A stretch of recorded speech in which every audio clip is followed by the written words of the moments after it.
and welcome to Learning with Lulu. In this video, we are going to be doing a summary of Chapter 7 in Frankenstein. So, Chapter 7, it begins with Victor receiving a letter from his father, and it's a heartbreaking letter. It tells Victor that his little brother, William, has been murdered. And his father is saying, please come home, we are in mourning, and essentially just please come be with us to help us in our pain. And also Victor is going to be feeling sorrow and pain over this, just so for him to be with family and friends as they are all going through this together. So Victor is of course distraught.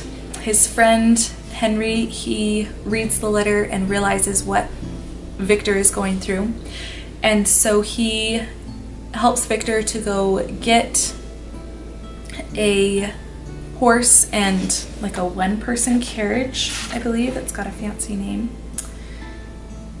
a cabriolet, and Victor hurries home to Geneva.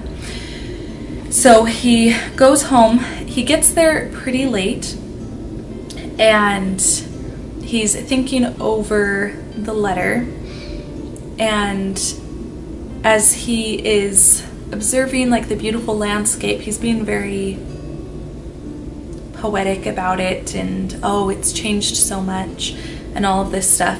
And so he doesn't go directly home. He's in different parts of like the natural landscape and the city, but at one point he is near the mountain, and he has this epiphany about who the murderer of his brother may be.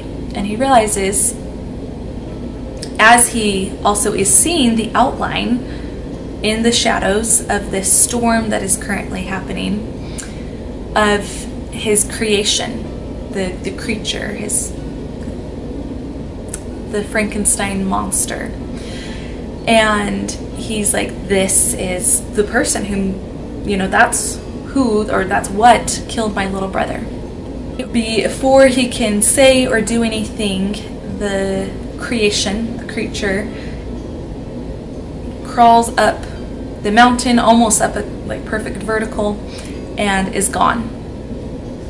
And Victor realizes he knows who the murderer is. He's so convinced of this, but he also realizes there's no way anyone will believe him if he tries to say, this is who did it, and I created this thing 2 years ago.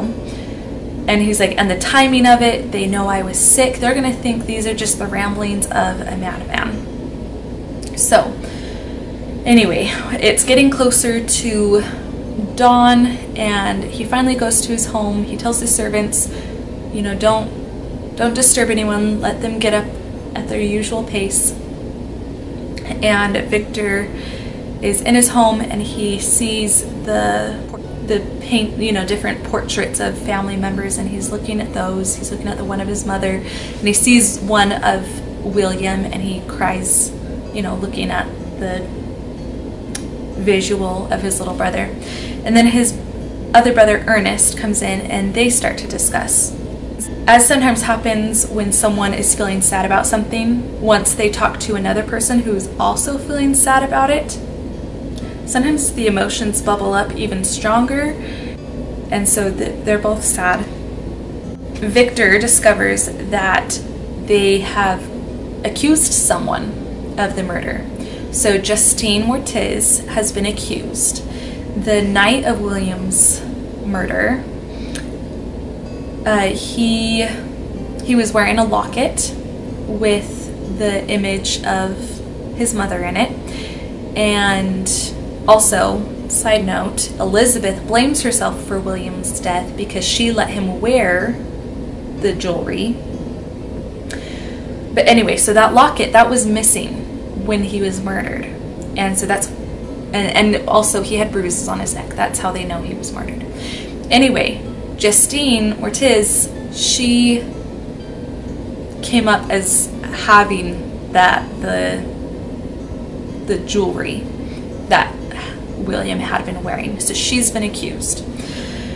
Anyway, as everyone else is waking up and comes in, Victor takes a moment to talk with them. So he talks with his father, and Elizabeth comes as well. And Victor's like, it's not Justine, she is innocent. And his father and Elizabeth, they're like, I really hope so. We adore her, and like, if she has stooped to this level of like inhumanity, then there's no hope in anything. So that is a really simplified version of everything that is expressed in chapter 7 of Frankenstein. So thanks for watching this video. Please make sure to like it, subscribe to the channel, and share with anyone else who you know may benefit from getting summaries of chapters in Frankenstein. Thanks for watching, and I'll see you back around. Bye.